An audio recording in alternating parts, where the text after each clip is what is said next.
বিয়ানীবাজারের হৃদয়ে দিঘির পাড়ের মনোরম পরিবেশে যাত্রা শুরু করেছে মাইয়া ক্যাফে অ্যান্ড ফুচকা হাউস। যারা সুস্বাদু এবং ভিন্নধর্মী খাবারের খোঁজ করে তাদের জন্য এটি হয়ে উঠেছে এক নতুন স্বাদের গন্তব্য।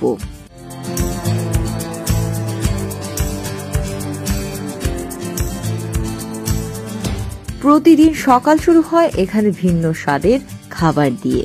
গ্রামীণ ঐতিহ্যের চালের রুটির সাথে পরিবেশন করা হয় মজাদার ও ঘ্রাণে ভরপুর হাঁসের মাংস, গরুর মাংস এবং মুরগির মাংস। এমন আয়োজনে ভোজন রসিকদের কাছে মাইয়া ক্যাফে বিশেষ পরিচিতি পেয়েছে খুব অল্প সময়ে। শুধু সকালের আয়োজনেই থেমে থাকেনি মাইয়া ক্যাফে অ্যান্ড ফুচকা হাউস। দিনভর নানা স্বাদের খাবার নিয়ে তারা অতিথিদের মন জয় করছে। এখানে রয়েছে মশলাদার ও সুগন্ধি বিরিয়ানি, মুখরোচক চটপটি ও ফুচকা, টাটকা তৈরি চা ও কফি, যার ঘ্রাণেই মন ভরে যায়।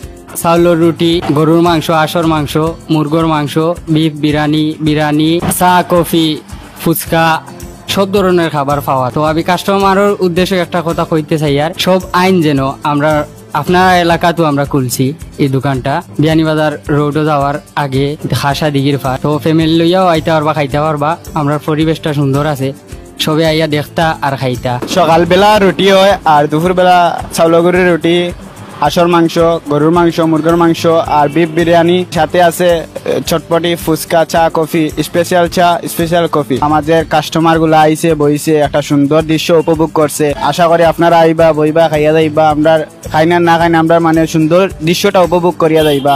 প্রতিটি খাবারই স্বাস্থ্যকর উপকরণ দিয়ে যথাযথ পরিষ্কার পরিচ্ছন্নতার মধ্য দিয়ে প্রস্তুত করা হয়, যা গ্রাহকদের নিরাপদ ও সুস্বাদু খাবারের নিশ্চয়তা দেয়। বিরিয়ানি খাইছি, ভালো লাগছে। আপনার সারা আইবা, ইয়া খাইবা, আপনার ভালো লাগবো। চটপটি খাইছি, আমার ফ্রেন্ড বিরিয়ানি খাইছে। চটপটি খাওয়ার পরে চটপটিটা খুব মজা হয়েছে, ভাল লাগছে।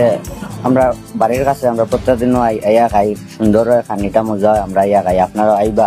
দিঘির পাড়ের নির্মল বাতাস আর প্রাকৃতিক সৌন্দর্যের মাঝে বসে খাবার খাওয়ার আলাদা একটা আনন্দ আছে। ক্যাফের ভেতরের আরামদায়ক বসার ব্যবস্থা, সজ্জিত পরিবেশ এবং আন্তরিক সেবাকর্মীদের হাসি মুখ আপনাকে বারবার ফিরে আসতে বাধ্য করবে।